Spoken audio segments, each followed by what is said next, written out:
Hello everyone, this is Alan from MysteryMTG.com. I'm so tired, my hands are shaking, so the video is probably a little bit wobbly, but I just finished Renovations, and you're about to see it for Elves and Espresso here in Seoul, South. And so this is not completely finished yet, right? But basically, we're getting close. And there are going to be signs here, so like Magic the Gathering, other TCGs, board games, etc., etc. It's all going to be labeled, so there's a light in the back, I don't know if you can see it. And this is going to be the main table for D&D, Magic the Gathering, etc.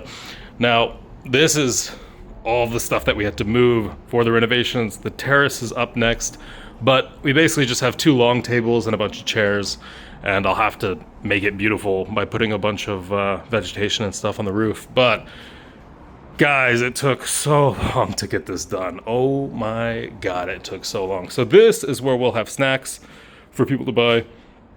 Basically, this whole thing's going to be snacks. We'll also have cards for people to look through over here. The issue is that we don't have a place for them to sit and look through the cards, so I have to figure that out. It's either that I want to put snacks here. Snacks will definitely be here, but I'm thinking about putting binders here. That might be a better idea. So we have a bunch of binders here. I'm going to have to get them reorganized and everything, but it might be better to have this be a place for binders. And that would probably be pretty useful. So that's kind of cool, right? And then, of course, we have the kitchen. And we've replaced some of the old tables. And now we have steel top, which is great, super useful. And yeah, this thing has to be cleaned up. But guys, this took so long to do. Oh my god. It was a week. It felt like forever, but it was only a week. But it very tiring. So, these shelves, by the way, again, these shelves are actually all handmade. Believe it or not. This isn't like we went to IKEA or something like this. No, this is all done in store, and was just varnished. So these are all fit custom for what we need them for. And we have shelves of differing sizes and everything. So, yeah. Now the bathrooms are still the same, but man, oh man, if you start a game store, after a while, there are gonna be things that you want to improve. And my opinion now is you just go out and improve them. Okay, so like for example, these lights, you can see this big light in the middle here. This is important, right? And we didn't have this for a long time, so visibility was a huge issue for customers. Now, the big thing here, and we also have show lights, so these are showcase lights. They'll be directly pointed down onto product so that you can see the product names and everything a lot better. And those are railings, so you can actually move the lights and everything, so that's super cool and super nice.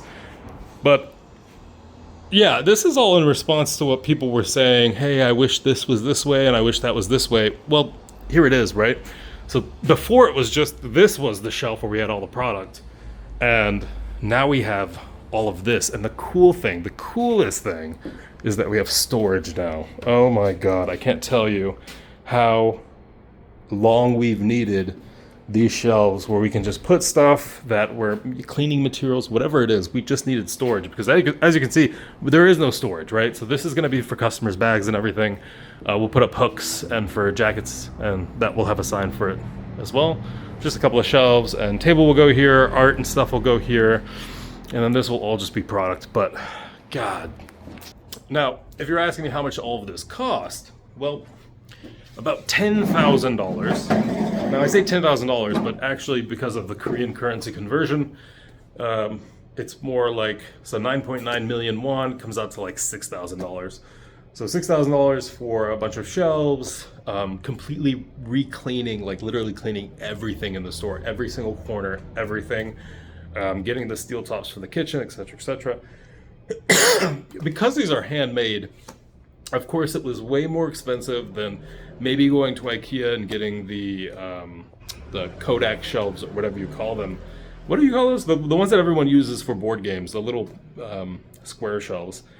We didn't do that. We opted to go this way because ultimately we needed shelves where we could install lights and have signage, and they had to be a custom size so that we could really fill it with product.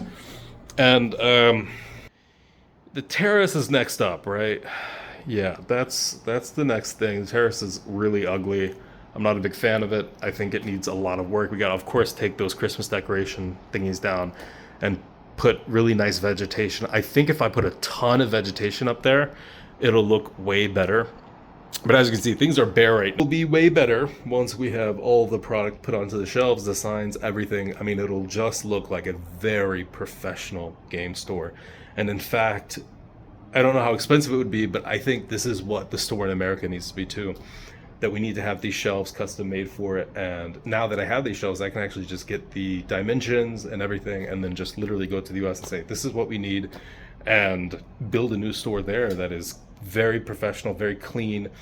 One of the things that is sort of the biggest issue here is whether or not customers will respect the space. So you can make a place really pretty, but customers might ruin it. That means putting their bags everywhere and making it super ugly. You kind of have to control what people do, and it just means like you have to put your bags up in the closet. You can't leave trash around. There are rules that have to be set in place. So I will have a rule thing over here on the side where people can read what they have to know. One of the crazy things that we have to do, and I'm not a big fan of doing this, unfortunately we have to do it, right, is, wait, let me just check something. Okay. Is that we have to have a policy. So basically you have to buy a drink for every 2 hours of play. This isn't something we do in the US, because in the US people buy packs and they buy all this stuff. So we don't have to worry about it as much. But here in Korea, people might stay for 5 or 6 hours and literally buy one drink or bring in outside food and drink, which is a big no-no, right? And customers are like, well, why do you dictate that? I should be able to bring in it. For any other business outside of an LGS, that you can't bring in a Coca-Cola into a Starbucks. If they see it, they're going to tell you that you're not allowed. And in fact, common sense would guide you that if a place is selling drinks or selling anything, bringing outside food and drink or outside product, whatever, is typically not acceptable. And for a long time, we didn't enforce that policy as much, but now we are absolutely going to have to enforce it completely. And I'm going to have to be not so nice about it. I'm going to have to just let people know, these are the rules, this is what you're going to have to do. But I think now that the space is better, it's cleaner, it's nicer, it's a much easier conversation. Just like, we want to keep this place nice, right? So the next thing is obviously getting all the product put back up, and then we are going to barcode every single thing in the store. That's a big thing. We got to do that ASAP. Got to barcode everything in the store, and then I guess we're close to finished. I'm not, and the thing is, a lot of people were like, why are you doing renovations? Your original concept was so comfy, it's very homey. And I think this is incredibly comfy and homey, right? I mean, you're still looking at wood and yellow lights, and we can actually change the light on this. So it can be white, it can be yellow, everything is just super ambient. And it's still very homey. There's going to be a table there, by the way, and no table here, but there will be a table there. Still very homey, but just way cleaner, right? Yeah, that's that. Elves and Espresso renovated. 1 week. Felt like forever, but it was 1 week. I actually shocked myself when I said a week. It feels like way longer, actually. But and that's the thing about Korea. In America, if you wanted to get this done, it would take you a month and a half or 2 months. I mean, genuinely, for this many shelves and for the kitchen and everything, it would take you like 2 months. But in Korea, I mean, it might be cheaper to fly some of these guys out to come to the US and do the interior work. And they get it done so fast versus in the US, that delay of this, we need more money for this. It's like, no. The guys who did this were amazing, super nice. I love them to death. And I'm going to be using them for anything else that we want to do, right? I'm so happy with this interior. Oh my God, I can't wait for people to experience this, to enjoy it. And obviously now it's up to me to maintain this and make it pretty and make sure we don't mess anything up. And there's a lot of ways you can mess things up. Putting little, like, it's very clean right now, right? But if you put a product everywhere and you don't organize it properly, it can become very ugly very quickly. So you really have to be careful. And that's what we're going to be mindful of, is I want to keep it the way it is. It's just so nice right now. And yeah, I mean, this is like what it's turning into is a place that I would be super happy to come to as a customer. It just feels so much better. Once you add plants and vegetation and more decoration and stuff like that, it just becomes so personalized and well organized and well designed. And coming from someone who's owned a game store for 7.5 years now, I'll tell you right now that in the beginning you kind of just want to get your feet wet and buy a bunch of product and sell singles and do this and that. And it's so easy to lose your sense of design and aesthetic. So everything becomes super messy, but it doesn't matter because people are going to come in and buy singles anyway. They're going to come in and buy product anyway. Pre-order is coming out. So it feels like you don't even have to worry about that. But trust me when I say for you when you have a store, you as a customer, it's so much nicer when you see how much effort that the person has put into the store, and you're like, wow, now I just feel like I understand why they're being strict about this and that. Or maybe there's a drink policy, and well, you know, of course it's very expensive, and game stores, any store, cafe, bar, whatever, you have to pay a monthly fee, and you have to pay overhead, and you have to pay for your employees and everything, and it just isn't easy. Okay, so you know, God, guys, look, one little last look around. And we were going to take this off. I decided to leave that because, you know, it's a little nod to the original design of the store. But we also decided to design it to where the windows would still show, so you'll still get the natural light. But the cool thing is with all this lighting now, even when it's nighttime, it'll be bright enough for you to actually see what's going on.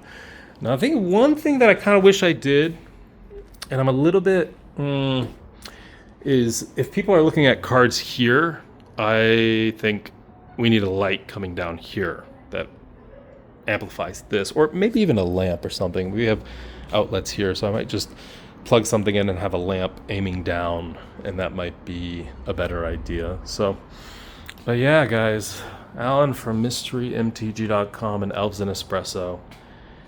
That is a wrap. Now, the one thing, by the way, I just realized this, seeing that is so annoying. I really wish that was hidden. It doesn't really matter. It's not the biggest deal in the world. But I kind of wish that was hidden. Also, because of this now, you don't see the incredibly expensive espresso machine. Yeah, this espresso machine you typically want everyone to see because the Lumero Joko, it's the Ferrari of espresso machines, but it's hidden. So now we got a bunch of games we got to put back up, and yeah, honestly, everything's coming up really well. I'm so excited. So freaking excited. You guys have no idea. And that's that, guys. That is that. Alan from MysteryMTG.com. I just realized something, by the way, as I'm making this video, that needs to be in the accessories. And this is pretty tall. Dragon Shield display. This is pretty tall. And I don't think it's going to fit. But yeah, I don't think that's gonna fit. Damn it. It might fit over there. Oh, actually, I think it would fit over here. But this is not where that's supposed to be. Huh.